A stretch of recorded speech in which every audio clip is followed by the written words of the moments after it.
Thank you very much. Okay, ಇದು the famous rava idli of MTR. ಬಹುಶಃ ಇಡೀ ಬೆಂಗಳೂರಲ್ಲಿ ದಿಸ್ ಈಸ್ ದ ಬೆಸ್ಟ್ ರವೆ ಇಡ್ಲಿ. ಇಷ್ಟು ಒಳ್ಳೆ ರವೆ ಇಡ್ಲಿ ನಿಮಗೆಲ್ಲೂ ಸಿಗಲ್ಲ. ಈ ರವೆ ಇಡ್ಲಿಗೆ ತುಪ್ಪ ಕೊಡ್ತಾರೆ, ಸೊ ಮೇಲೆ ತುಪ್ಪ ಹಾಕ್ತಾರೆ. ಇದು ಕಟ್ ಮಾಡಿದ್ರೆ ನೋಡಿ ಎಷ್ಟು ಗೂಡಾಗಿ ಪುಡಿ ಆಗುತ್ತೆ. ಇದು ಎಕ್ಸಲೆಂಟ್ ಟೇಸ್ಟ್ ಇರುವಂಥ ರವೆ ಇಡ್ಲಿ. ಇದು ಸಾಯಂಕಾಲದಲ್ಲಿ ಮಾತ್ರ ಸಿಗೋದು. ಸೊ ನೀವು ರವೆ ಇಡ್ಲಿ ತಿನ್ನಬೇಕು ಅಂದರೆ ಸಾಯಂಕಾಲ ಬರಬೇಕು, ಅಕ್ಕಿ ಇಡ್ಲಿ ತಿನ್ನಬೇಕು ಅಂದರೆ ಬೆಳಗ್ಗೆ ಬರಬೇಕು.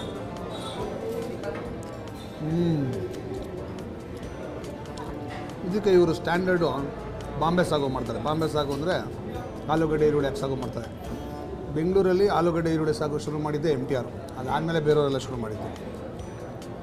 ಅದಕ್ಕೆ ಯಾಕೆ ಬಾಂಬೆ ಸಾಗು ಅಂತಾರೆ ನಂಗೆ ಗೊತ್ತಿಲ್ಲ, ಬಟ್ ಶುರುವಾಗಿದ್ದಿಲ್ಲೇ ಫಸ್ಟು.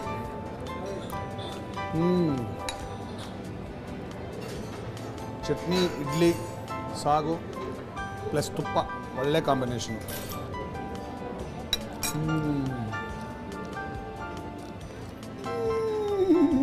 ಸೂಪರ್. ಖಾಲಿ ಮಾಡ್ಬಿಡ್ತೀನಿ. ಈಗ ಮಸಾಲೆ ದೋಸೆ ತಿನ್ನೋಣ. MTR masala dosa world famous. Thank you. Wow, this is the world famous masala dosa of MTR. ಬೊಂಬಟ್ masala dosa. ಇವರು ತುಪ್ಪ ಕೊಡ್ತಾರೆ ಮೇಲೆ ಹಿಂಗೆ ಹಾಕ್ಕೊಳಕ್ಕೆ, ಕಡ್ಡಾಯವಾಗಿ ತುಪ್ಪ ಕೊಡ್ತಾರೆ. ಆಹಾ ಹಾ ಹಾ ಹಾ, ಅದರ ಈಗ ತಿನ್ನೋಕ್ಕೆ ಮಜಾ.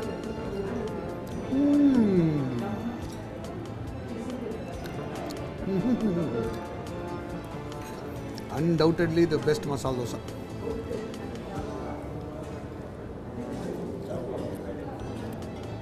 ಬೆಂಗಳೂರು ಇದ್ದರೆ MTRಗೆ ಯಾವತ್ತು ಬಂದಿದ್ರೆ ದಯವಿಟ್ಟು ಬನ್ನಿ. ಜೀವನದಲ್ಲಿ ಒಂದ್ಸಲ MTRಗೆ ಬಂದು ತಿನ್ನಲೇಬೇಕು.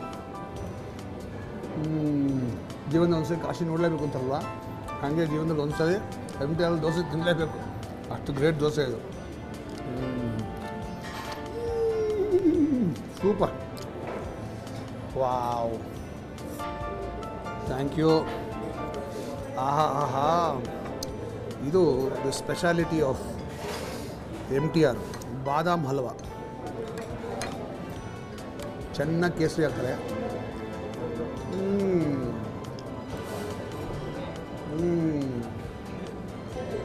ಸೂಪರ್ ಸೂಪರ್ ಬಾದಾಮ್ ಹಲ್ವಾ.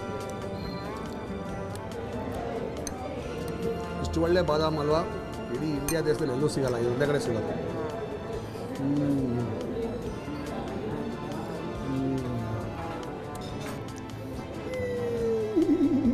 ಸೂಪರ್. ಒಂದು ಕೆಲಸ ಮಾಡೋಣ, ಖಾಲಿ ಮಾಡಿಬಿಟ್ಟು ಇವತ್ತಿನ ಕೈ ರುಚಿ ಶುರು ಮಾಡ್ಬಿಡ್ತೀನಿ. ನಾಳೆ ಮತ್ತೆ ಇಲ್ಲಿಗೆ ಬರ್ತೀನಿ. ಇಲ್ಲಿ ಬಂದು ಬೇರೆ ಐಟಮ್ಗಳೆಲ್ಲ ತಿನ್ನೋಣ, ಸಖತ್ತಾಗಿರುತ್ತೆ. ಓಕೆ,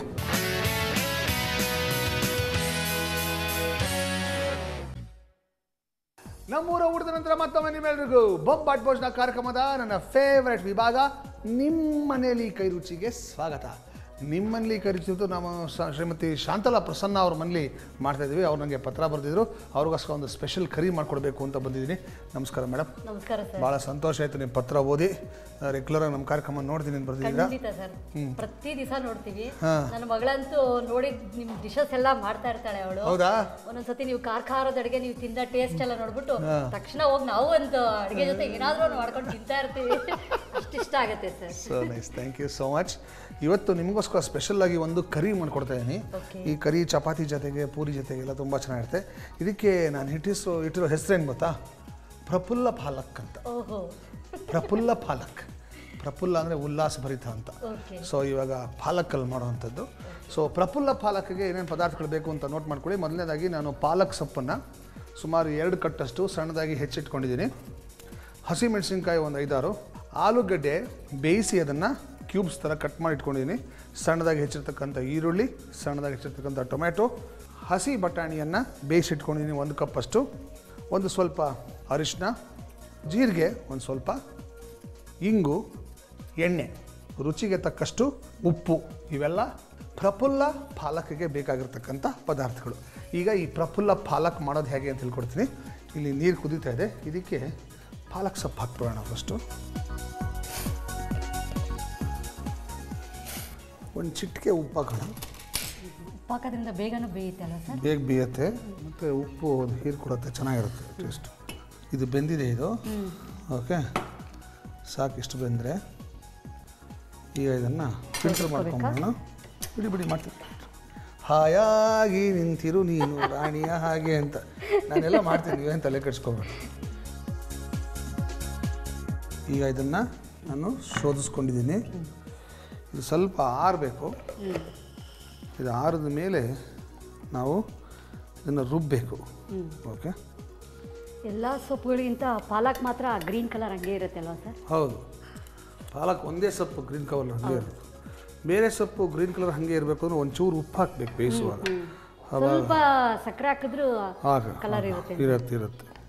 ಓಕೆ, ಈಗ ಇದಕ್ಕೆ ಹಸಿಮೆಣಸಿನ್ಕಾಯಿ ಹಾಕೋಣ. ಖಾರ ತಿಂತೀರಲ್ಲ ನೀವು? ಹೌದೌದು.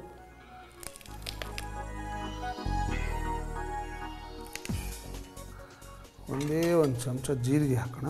ಇದಿಷ್ಟೇ ಮಸಾಲೆ, ಓಕೆ, ಬೇರೆ ಮಸಾಲೆ ಇಲ್ಲ.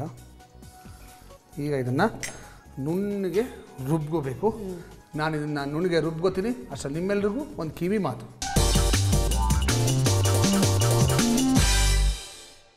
ನೋಡ್ರಿ, ನಾನ್ ಸ್ಟಿಕ್ ತವಾ ಅಂತ ತರ್ತೀವಿ, ಅದು ಕೂಡ ಉಪಯೋಗಿಸ್ತಾ ಈ ತುದಿ ಎಲ್ಲ ಕರೆ ಕಟ್ಕೊಂಡ್ಬಿಡುತ್ತೆ. ಈಗ ಈ ಕರೆ ಎಲ್ಲ ತೆಗಿಬೇಕು ಅಂದ್ರೆ ಏನು ಮಾಡಬೇಕು? ಅದಕ್ಕೆ ಎಲ್ಲ ಇಟ್ಕೊಂಡಿದ್ದೀನಿ. ಈಗ ಅಡುಗೆ ಸೋಡಾ, ಆಮೇಲೆ ವಿನೆಗರು ಎರಡನ್ನೂ ಕರೆ ಕಟ್ಟಿರೋದ್ಮೇಲೆ ಹಾಕ್ಬಿಟ್ಟು ಸ್ವಲ್ಪ ನೀರು ಹಾಕ್ಬಿಟ್ಟು ಒಲೆ ಮೇಲೆ ಇಟ್ಟು ಕುದಿಸ್ಬೇಕು. ಆಮೇಲೆ ಕುದಿಸಿ ಅವಾಗ ಇದೆಲ್ಲ ತೆಗೆದ್ರೆ ಬಂದ್ಬಿಡುತ್ತೆ. ಒಂದು 2-3 ಸಲ ಆ ಥರ ಮಾಡಿದ್ರೆ. ಅಂದ್ರೆ ಕುದಿತಿರೋ ನೀರಲ್ಲಿ ತವಾ ಇಡಬೇಕಾ? ಒಲೆ ಮೇಲೆ ಇಟ್ಟು ಇದ್ರ ಮೇಲೆ ನೀರು ಹಾಕಿ ಕುದಿಸ್ಬೇಕು. ಇದ್ರೊಳಗೆ ನೀರು ಕುದಿಬೇಕು. 2-3 ಸಲ ಕುದಿಸಿದ್ರೆ ಇದೆಲ್ಲ ಬರುತ್ತೆ. ಆಮೇಲೆ ತೊಳೆದ್ರೆ ಕ್ಲೀನ್ ಆಗುತ್ತೆ. ಹಾಕಿ ಈ ತುದಿಲೆಲ್ಲ ಇನ್ನೂ ಸ್ವಲ್ಪ ಹಾಕಿ. ನೀವು ತಿಳ್ಕೊಂಡ್ರಾ? ನಾನ್ ಸ್ಟಿಕ್ ತವಾ ಅಥವಾ ಬಾಣಲೆ ತುದಿ ಎಲ್ಲ ಕರೆ ಕಟ್ಕೊಂಡ್ಬಿಟ್ಟಿದ್ರೆ ಅದ್ರ ಮೇಲೆ ಸ್ವಲ್ಪ ಅಡುಗೆ ಸೋಡಾ ಆಮೇಲೆ ವಿನೆಗರ್ ಹಾಕಿ ನೀರು ಹಾಕ್ಬಿಟ್ಟು ಕುದಿಸಿ. ಒಂದು 2-3 ಸಲ ಕುದಿಸಿದ್ರೆ ಆ ಕಟ್ಕೊಂಡಿರೋದೆಲ್ಲ ಬಿಡುತ್ತೆ. ಆಮೇಲೆ ತೊಳೆದ್ರೆ ಕ್ಲೀನ್ ಆಗುತ್ತೆ.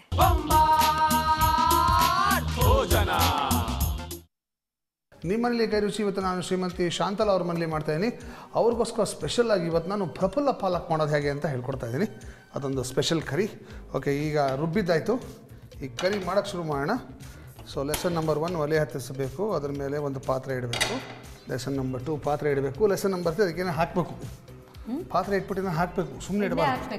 ಅದಕ್ಕೆ ಎಣ್ಣೆ ಹಾಕ್ತಾಯಿದ್ದೀನಿ, ತುಪ್ಪ ಹಾಕಬೇಕು, ಏನೋ ಒಂದು ಹಾಕ್ಬೇಕು, ಸುಮ್ಮನೆ ಇರಬಾರ್ದು. ನಿಮ್ಮ ಫೇವ್ರೇಟ್ ತುಪ್ಪ ಅಲ್ವಾ sir? 4 spoon. Okay, 2 table spoon ಅಥವಾ 4 ಟೀ ಸ್ಪೂನು. ಇದಕ್ಕೆ ಒಂಚೂರು ಹಿಂಗೆ ಹಾಕೋಣ. ಜೀರಿಗೆ ಒಂದು ಸ್ವಲ್ಪ,